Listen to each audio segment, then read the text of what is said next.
Bienvenue sur les cours de Jean-Philippe pour se corriger d'une épreuve de mathématiques 2024, physique-chimie. Donc question 1, on a une matrice comme ça. On calcule le polynôme caractéristique et on voit qu'il y a deux racines distinctes, 1 et moins 8, donc A est diagonalisable. Donc on peut trouver P inversible tel que l'onde est ça. Et donc évidemment on a A qui est égal à ça. Question 2. Alors on prend une matrice B, on pose delta est égal à P moins 1 BP, donc delta au cube égale P moins 1 B au cube P. B est une racine cubique de A, ça implique que B au cube égale A, et donc delta au cube va être égal à P moins 1 A, P égale D, donc delta est une racine cubique de D. Réciproquement, si delta est une racine cubique de D, delta au cube est égal à D, donc B qui est égal à P delta P moins 1 implique B au cube égale P delta au cube P moins 1, mais delta au cube égale D, donc ça fait P D P moins 1 égale A, donc D racine cubique de A. Question 3, delta racine cubique de D, donc D égale delta au cube, donc D delta est égal à delta au cube fois delta égale delta puissance 4, égale delta fois delta au cube égale delta fois D, donc D et delta cumulent. Donc si je pose delta est égal à ça, et j'écris qu'elle commute avec D. Donc j'écris que ça, qui fait ça, est égal à ça, qui fait ça.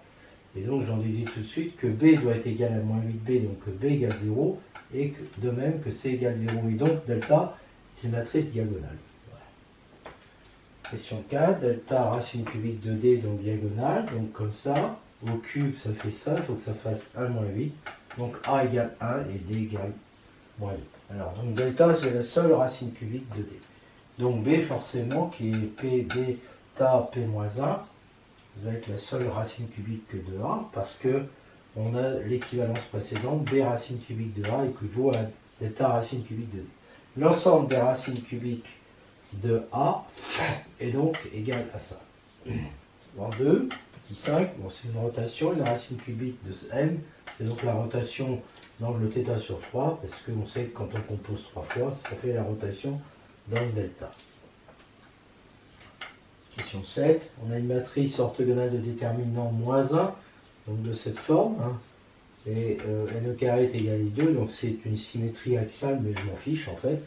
Ce qui est l'essentiel, c'est de voir que n au cube est égal à n au carré fois n, mais n au carré c'est l'identité, donc ça fait identité fois n égale n. Donc n est en fait une racine cubique de elle-même, n. En 3, question 8, on a ça. Bon, on sait qu'il y a une unique racine cubique pour tout réel. Hein. On a donc HP de A au cube qui est égal à ça, qui est égal à HP de lambda. Donc HP de racine cubique de lambda est une racine cubique de HP de lambda.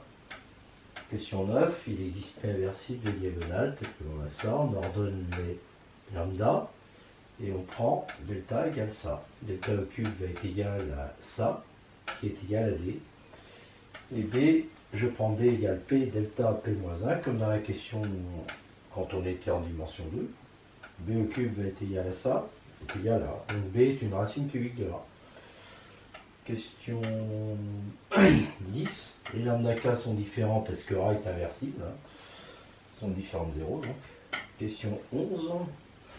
C le cube égale lambda est égal à ça. Bah, ça veut dire que le modulo cube est égal à ça et que 3 fois l'argument est égal à ça. Modulo de pi. D'accord? Donc pour le module, il n'y a pas le choix. Et pour l'argument, il faut avoir ça. Alors si on prend θ entre 0 et 2π, on peut toujours trouver θ entre 0 et 2π. On voit qu'on a un premier θ1 qui est égal pour k égale 0 à θ sur 3, un deuxième qui vaut θ sur 3 plus 2π sur 3, et un troisième qui vaut t3 sur 3 plus kπ sur 3. Ben, c'est les seuls qui sont dans 0 de pi ouvert. Et ils sont 2 à 2 distincts, donc ils vont fournir des solutions distinctes. Et comme c'est une équation de degré 3, et on sait qu'il n'y a que 3 solutions, donc on a les 3 solutions, donc l'ensemble des solutions, c'est ça. Question 12, donc chaque équation a 3 solutions, alors je les note comme ça, pour faire référence à K, d'accord? Et donc on a x cube moins lambda qui est égal à ça, moins lambda K en réalité, hein. Voilà, c'est moins lambda K. Et donc, si K est différent de J, ben, les ZKI sont différents des ZKJ, enfin I, IJ prennent la valeur 1, 2, 3. Hein. Pourquoi? Parce que tout simplement, ZKI au cube, c'est lambda K et c'est différent de lambda J qui lui vaut ça. Hein. Donc, le polynôme qu'on peut écrire comme ça, eh bien, il est formé de facteurs qui sont 2 à 2 distincts, avec des racines qui sont 2 à 2 distinctes. Hein. Donc, c'est un polynôme scindé à racine simple ZKI. Question 13. B est une racine cubique de A, donc B au cube égale A diagonalisable et son spectre est égal à ça. Le polynôme minimal de A, c'est celui-là. Donc P de A est égal à 0, donc P de B au cube est égal à 0, ce qui veut dire que B est annulé par ce polynôme-là. Donc le polynôme minimal de B divise ce polynôme-là. Donc il est scindé avec des valeurs propres 2 à 2 différentes, parce que celui-là est scindé avec des valeurs propres 2 à 2 différentes. Donc B est diagonalisable dans Mn de C, forcément, parce que les racines de Q sont dans C. Exercice 2, question 14, x positif, un de x donné par ça, Sn de x. Eh bien, Sn de x, d'ailleurs, je ne vais pas l'utiliser, donc c'est pas la peine. Au voisinage de 0, ln de 1 plus x est égal à x moins x2 sur 2 plus négligeable devant x2. Donc ln de 1 plus 1 sur n est égal à 1 sur n moins 1 sur 2n2 plus négligeable devant 1 sur n2. Et ln de 1 plus x sur n est égal à x sur n moins 1 demi de x2 sur n2 plus négligeable devant 1 sur n2. Donc un de x est égal à ça, moins ça plus négligeable, donc ceux-là s'en vont, il ne reste plus que ça, c'est-à-dire plus x, vecteur de x moins 1 plus négligeable. Voilà. Donc si x est différent de 1, parce que x est déjà supérieur à 0, on sait. Alors ça c'est non nul, et comme ça va être convergent, l'autre va être convergente. Et si x égale 1, eh bien un de x va être égal à ln de 1 plus 1 sur n moins ln de 1 plus 1 sur n. Et donc ça fera tout le temps 0, donc ça converge simplement vers 0. Donc ce de un est toujours simplement convergente. Question 15. Donc cette fonction elle est classe C1. Ça c'est supérieur ou égal à 1, c'est classe C1. Ça c'est classe C1, donc par composition c'est C1. Donc un est C1. U'm de x est égal à ça, bon c'est de la dérivation. Hein. Donc ça fait ça. Soit epsilon n qui est x positif donne u'm de x moins x sur n facteur de n plus x pour avoir le résultat d'énoncé. Hein. Donc ça fait epsilon de n de x qui est égal à ça, d'accord, moins ça. Donc ça fait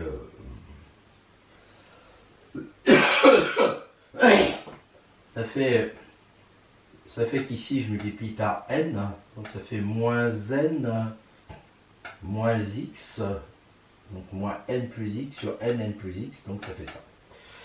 Et ça, je prends là aussi un développement limité d'ordre 2, et donc ça fait 1 sur n moins 1 sur n2, moins 1 sur n, donc ça se supprime, et il reste moins 1 sur n2 plus négligeable. Donc valeur absolue de epsilon est équivalent à 1 sur n2, et comme celui-là est convergent, l'autre est converge, donc ça veut dire que cette série-là est bien absolument convergente. Voilà. Donc la question est terminée, on passe à la 16, u'm de x est égal à ça. Donc en valeur absolue, c'est inférieur ou égal à celle-là, mais celle-là c'est que des positifs, donc c'est pas la peine d'en mettre, plus ça. D'accord? Alors, x donne x sur n, n plus x, moi, je peux l'écrire comme ça, 1 sur n moins 1 sur n plus x, donc si x appartient à b, bon j'aurais pu aller plus vite ici. Enfin tout ça pour dire que ça c'est inférieur ou égal à 1 sur n moins 1 sur n plus b. D'accord? Et bon, il suffit juste de le vérifier. Hein. Parce que comme on a ça, on a 1 sur n. Tout est positif, donc j'ai le droit de faire ça. Hein. Ensuite, je passe aux opposés. Et bien, ça fait donc. Faut changer le truc, donc ça revient à dire ça. Et donc après, j'ajoute. Donc ça va bien être inférieur ou égal à ça, qui fait b sur n, n plus b. Vous pouvez aussi dériver. Donc la valeur absolue de u'm de x est inférieure ou égale à ça plus ça. Bon alors ça c'est équivalent à b sur n2. C'est pas 1 sur n2, hein, c'est b sur n2. Bon, b sur n2. Et comme la série somme des 1, une série de Riemann est convergente, bon, celle-là va donc être convergente et celle-là est absolument convergente. Donc je vois que la somme des deux va être donc convergente. Et donc j'ai ça qui est inférieur ou égal, un terme qui dépend plus de x et qui est une série convergente. Donc ça prouve bien que la série somme des u'n est normalement convergente. Ah, bon, là j'étais pas obligé de mettre ça. Voilà, ça prouve que la série des u'n est normalement convergente. Question 17. Phi bien définie parce que la série est convergente. Cette fonction-là est de classe C1. Ça, on a vu que c'est normalement convergente, donc uniformément convergente. Et on sait que somme des UN est simplement convergente. D'où on déduit, par un théorème, que somme des UN est dérivable et que cette dérivée est égale à ça. De plus, les u'n sont continues. Et cette série est uniformément convergente, donc celle-là est continue. Et celle-là, ça c'est quoi? C'est ça. Donc ça c'est continu. Donc somme des UN est bien de classe C1. Donc phi est de classe C1 parce que c'est la somme de deux C1. On a ça, et puis ça, ça va s'écrire. Alors, il y a une partie qui est la somme des UN de x plus 1 moins UN de x, on les met ensemble. Alors là, je vais jusqu'à n simplement, puis je pourrais tendre R plus infini. Bon, je vous laisse vérifier, c'est très facile. Et quand on écrit ça sous forme d'un produit, tout se supprime, il ne reste plus que le premier et le dernier, donc ça fait ça. Alors celui-là, pour faire tendre n vers l'infini, je mets celui-là avec celui-là, d'accord? Donc plus celui-là. Ça tend vers 1, donc le logarithme tend vers 0. Et donc ça tend vers ln de x plus 1. Ça, en fait, ça veut dire que ça moins ça fait ln de x plus 1. Donc ça supprime ça, et donc j'ai bien phi de x plus 1 moins phi de x qui est égal à ln de x. Phi prime de x est égal à moins 1 sur x plus somme des u'n. Alors donc là on sait que ça fait ça. Les u'n sont égaux à ça c'est croissant. Parce que ça c'est positif décroissant puis qu'il y a le moins. Et que ça c'est une constante. D'accord? Donc ça c'est croissant, quel que soit n, donc la somme est croissante, et de plus 1 sur x pour celui-là est décroissant, donc moins 1 sur x est croissant, donc phi prime est bien croissant. Enfin phi de 1 c'est moins ln de 1 plus somme des un de 1, mais les un de 1 valent plus 0, et ln de 1 aussi, donc phi vérifie bien les conditions C. D'accord? Question 18, h égale phi moins g, où g vérifie C. Là, si je calcule ça, ça fait ça. Ça, c'est ln de x, ça aussi, donc ça fait 0. Donc h de x plus 1 est toujours égal à h de x. H est dérivable, parce que phi et g sont dérivables. Et h' égale phi prime moins g'. Si je prends cette fonction-là, qui est en fait la fonction nulle, parce que j'ai démontré que ça faisait 0, elle est dérivable, et sa dérivée, c'est h' de x plus 1 moins h' de x. Donc sa dérivée vaut 0, forcément, dérivée de 0, c'est 0. Donc ça, c'est égal à 0. Là, il y a un prime. Donc, ça nous fait h' de x plus 1, qui est égal à h' de x, quel que soit x positif. Attention, il faut bien mettre le prime, je l'avais oublié, faute d'étourderie. Bon, on a ça. Et comme phi prime est croissante, on a ça, parce que p est plus petit que x plus p, plus petit que a plus p, parce que ça. Donc, de la même façon, on a ça. Et donc après, par soustraction, on a ça. H' de P c'est égal à ça, mais G de X plus 1 égale... Moi, G de X est égal à ln de X, donc quand on dérive, ça fait ça. Et quand on remplace X par P, ça fait ça. H' de P, c'est phi' de P moins G' de P. D'accord? Et donc, ça va nous faire plus 1 sur P moins G' de 1 plus P grâce à ça. Donc, phi' de P moins G' de 1 plus P est égal, et là, j'envoie l'autre de l'autre côté, à ça. H' de x plus p est supérieur ou égal à phi' de p moins g' de 1 plus p. Et phi' de p moins g' de 1 plus p, c'est ça. Là. H' de x plus p est inférieur ou égal à phi' de 1 plus p moins g' de p. D'accord? Et alors, je remarque que phi' de 1 plus x moins phi prime de x est égal à 1 sur x. Quand on avait dérivé phi de 1 plus x moins phi de x est égal à ln de x. Et donc ça, quand je remplace x par p, ça fait ça. D'accord? Donc voilà, bah, je l'utilise, ce truc-là, ici, et j'obtiens ça.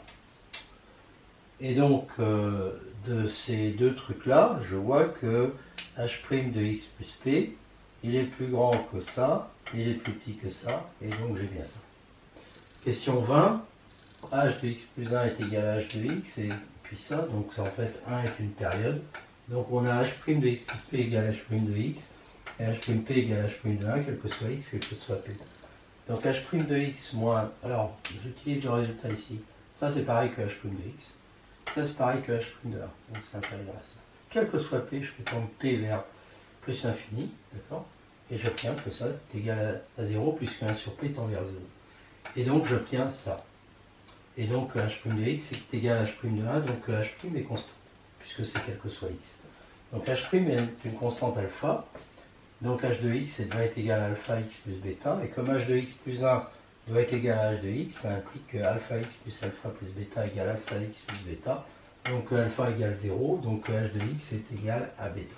Là, on remplace alpha par 0, quel que soit x. Mais h de 1 égale phi de 1 moins g de 1 égale 0, donc bêta est égal à 0, donc h égale 0, et donc phi égale g. Question 22, alors bon, ça c'est évident, hein, ça fait ça, d'accord? Donc l'exponentielle fait ça, je prends alpha qui est le produit des exponentielles, d'accord? Donc ça va être en fait le produit de ces termes-là. Alors celui-là, quand je fais le produit, ben, ça fait racine du produit de n plus 1 sur racine des produits des n. Donc là, ça fera factoriel n plus 1, et puis là, factoriel n. Hein. Et puis là, je vais avoir le produit des deux n. Alors je vais le reporter une nouvelle fois pour avoir en bas le produit des deux n et multiplié par le produit des deux n plus 1. Ce qui va me faire apparaître ici 2n plus 1 factoriel. Puis ici, je vais avoir 2 puissance 2n multiplié par le produit des n au carré. C'est-à-dire 2 puissance, ça va me faire factoriel n qui sera au carré. Donc 2 puissance n multiplié par factoriel n au carré. Voilà. Là, il va rester racine de n plus 1, et puis il y a ça. Je vais sortir le 2n plus 1 du factoriel, et comme ça, il va restaurer ça.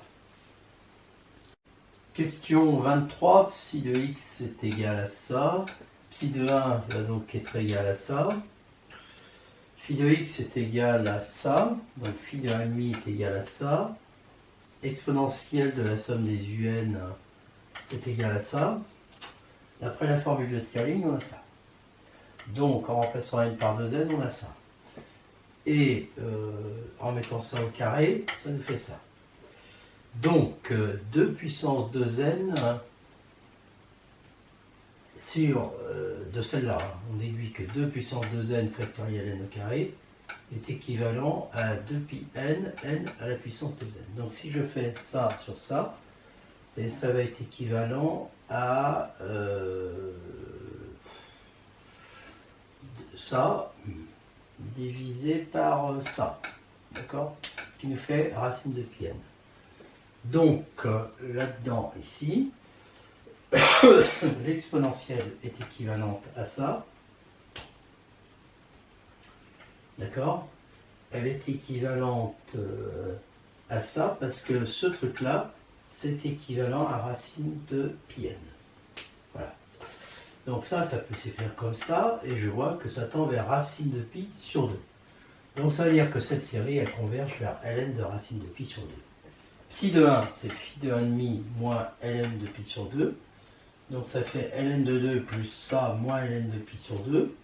Et là, je viens de démontrer que ça faisait ça. Donc c'est fait, et je vous laisse vérifier 0. Question 24, on a ça. Psi est de classe C1, parce que psi est fait de fonctions de classe C1. Petit 2, psi de x plus 1 moins psi de x. Alors, je remplace là, hein, x par x plus 1, puis j'enlève psi de x. D'accord? Et donc, je vais trouver que ça fait ça. Seulement, ce truc-là, phi de x plus 1 moins phi de x, ça fait ln de x. Donc quand c'est x sur 2 la place, ça fait ça. Donc ça fait ln de x moins ln de 2 plus ln de 2, ça fait ln de x. Donc j'ai trouvé que psi de x plus 1 moins psi de x fait toujours ln de x. Et enfin, psi prime de x, c'est ln de 2, bon, il me suffit de dériver ça, hein, plus un demi de phi prime plus ça. Et donc ça c'est croissant puisque phi prime est croissant. Enfin, psi de 1 est égal à 0. Donc psi vérifie les conditions de C. Et comme il n'y a qu'une fonction qui vérifie ça, c'est phi, on a vu que psi est égal à phi. Donc ici c'est phi. Et donc ça me fait que x moins 1 ln de 2 plus phi de x plus 2 plus phi de x plus 1 sur 2 est égal à phi de x plus ln de pi sur 2. Exercice 3, grand 1, question 25. Tn prend les valeurs de 2 jusqu'à n plus 1. Question 26, z prend n puissance n valeurs et p de z égale une valeur précise, ben c'est ça. Hein. Et comme les variables sont indépendantes, ça va faire le produit. Et donc c'est 1 sur n à la puissance n, c'est-à-dire ça. Donc ça suit bien une loi uniforme. Question 27, n valeur pour A1, n moins 1 pour A2, etc. Donc le cardinal est égal à ça. Z appartient à A, bah, c'est égal à Tn supérieur à K. Donc c'est l'événement Tn supérieur à K. Donc P de Tn supérieur à K égale P de Z appartient à A égale cardinal de A sur n puissance K, ce qui fait donc ça. Qui reste vrai si K égale 0, car Tn supérieur à 0 est certain. Donc Pn de P de Tn supérieur à 0 est égal à 1. Et évidemment on a ça. Question 28, Tn prend un nombre fini de valeurs. Donc E de Tn appartient à R et E de Tn est égal à ça. Alors P de Tn égale K est égal à ça. J'ai d'abord fait cette méthode-là parce que c'est celle qui vient à l'idée. Mais le problème c'est qu'on débouche sur une formule qui n'est pas celle demandée. D'accord? Donc on va plutôt essayer une deuxième méthode. On écrit E de Tn égale... On part toujours de la même formule, on utilise toujours ça, mais on fait ça. Donc, 2 fois Ptn égale 2, plus 3 fois Ptn égale 3, etc. Jusqu'à là. Et puis là, à chaque fois, il y a celui-là s'arrange avec celui-là avec le suivant, etc. 2 Pn supérieur à, Tn supérieur à 1, plus Ptn supérieur à 2, plus Ptn supérieur à 3, etc. jusqu'à Tn supérieur à n. Et puis il reste le dernier qui est tout seul, mais lui, il vaut 0. Donc ça nous fait ça, plus ça. Autrement dit, ça nous fait ça, plus ça. Et comme le premier fait 1, ça fait ça, plus ça. Mais ça, je peux l'écrire somme de 0 à n de ça, parce que 0 factoriel, ça fait 1, divisé par n puissance 0 qui fait 1. Non, c'est pas 0 factoriel. N factoriel divisé par n puissance 0 qui fait 1. Et puis là, ça fait n factoriel, donc divisé par n factoriel, ça fait 1. Donc la formule est bonne. Question 29, bon, bah, c'est intégrale, il y a un petit problème en plus l'infini, mais c'est tout petit le problème, puisque limite de t à la puissance k plus 2 exponentielle moins t égale 0, on peut trouver un rang à partir duquel on est ça, et donc on aura ça, et comme ça converge, l'autre est convergente, entre 1 et plus l'infini, donc aussi entre 0 et plus l'infini. Question 30, bah, I0 c'est factoriel 0, on suppose ça, et on fait une petite intégration par partie qui marche bien, parce que ça, c'est tout à fait convergent, ça se calcule et ça fait 0. Puis l'autre, on sait déjà aussi qu'elle est convergente. Donc on a cette relation et k plus 1 est égal à... on trouve k plus 1 finalement fois l'autre intégrale, k plus 1 ik, et donc k plus 1 fois factoriel k, c'est-à-dire k plus 1 factoriel. Donc c'est héréditaire. D'après le théorème de récurrence, c'est toujours vrai, donc ik est toujours égal à k factoriel. 31. Donc ça c'est la formule du binôme de Newton. Comme ces intégrales-là sont convergentes, bah, la somme va être convergente. Et puis, bon, bah, on repère que c'est égal à ça, quoi. Donc voilà. Et comme ça c'est égal à ça, on obtient le résultat. Et là, on repère que c'est l'espérance de Tn. Question 32, ça converge parce que la somme de 0 à plus l'infini est convergente. On peut faire le changement de variable. D'accord? Et donc on obtient ça. Et la convergence est assurée par le changement de variable. Question 33, Kn. Là, j'utilise ce qu'on me donne, hein, et donc j'obtiens ça, et donc j'obtiens ça, j'intègre, et donc Kn est entre 0 et 2. Oui, parce que toutes ces intégrales, elles sont positives, parce qu'on intègre des fonctions positives. Question 34, Jn est égal à ça, donc je repère que ça fait ça. Et ça, comme 2 est plus petit que E, ça c'est inférieur à 1. Donc à la puissance n, ça tend vers 0. D'accord? Et donc la limite de Jn est égale à 0. 33, question 35, Jn est égal à ça, je fais ce petit changement de variable. Bon, bah, je vous laisse regarder parce que tout est évident. Et puis je tombe sur racine de n, somme de 0 à plus l'infini de fn de u du, parce que fn de u est égal à 0 si u est supérieur ou égal à racine de n. Question 36, ln de fn de u c'est égal à ça. Ensuite j'utilise le développement limité de voisinage de 0 de ln de 1 plus t. Je peux le faire parce que u sur racine de n est compris entre 0 et 1 parce que u est compris entre 0 et racine de n. D'accord? Donc j'obtiens ça. Voilà. Puis là, je prends le premier terme ici, le terme k en 1, k égale 1, d'accord, qui va me supprimer l'autre, et donc j'obtiens ça. Question 37, la série entière est alternée. On sait que pour une série alternée, on a ce résultat-là. Donc ici, pour p égale 2, j'obtiens ça. Et donc ça fait que la somme de la série, moins le premier terme u2, est inférieur à la valeur absolue de u3. Donc ça fait ça. D'accord? Et donc là, u3, ben, quand k vaut 3, hein, je vous laisse. Là, ça fait n à la puissance n-, donc ça fait racine de n. D'accord? Donc j'obtiens ce résultat. Donc ça fait. Alors j'ai ça. Voilà. Donc ça implique ça. Mais comme u est entre 0 et racine de n, u3 sur racine de n qui est égal à u2 fois u sur racine de n, ça c'est inférieur à 1, c'est inférieur ou égal à u2. Donc ça va être inférieur ou égal à moins u2 sur 2 plus u2 sur 3, ce qui fait moins u2 sur 6. On arrive à la fin du sujet. Question 38, on a ça. Et on sait que celle-là est convergente et égale à ça. Donc celle-là est convergente. Et comme ln de fn de u est égal à ça, on prend un début de développement limité, on obtient que fn de u est donc équivalent à l'exponentielle de moins u2 sur 2. Donc on peut s'écrire comme ça. Donc fn de u converge simplement vers l'exponentielle moins u2 sur 2. Mais de plus, on a ça. Donc on a ça. Et cette fonction-là est intégrable, c'est comme celle-là. Et les fn sont toutes intégrables. Donc d'après le théorème de convergence dominée, l'intégrale de fn de u du tend vers la somme de 0 à plus l'infini d'exponentielle moins u2 sur 2. Alors question 39, on admet ce résultat. Et donc, comme on a vu que Etn est égal à ça, c'est-à-dire à racine de n de ça, et que ça veut dire que Etn sur racine de n qui est égal à ça, tend vers ça. D'accord? Donc ça veut dire que Etn sur racine de pi n sur 2 tend vers 1. Et donc Etn est équivalent à racine de pi n sur 2. Voilà, c'est terminé.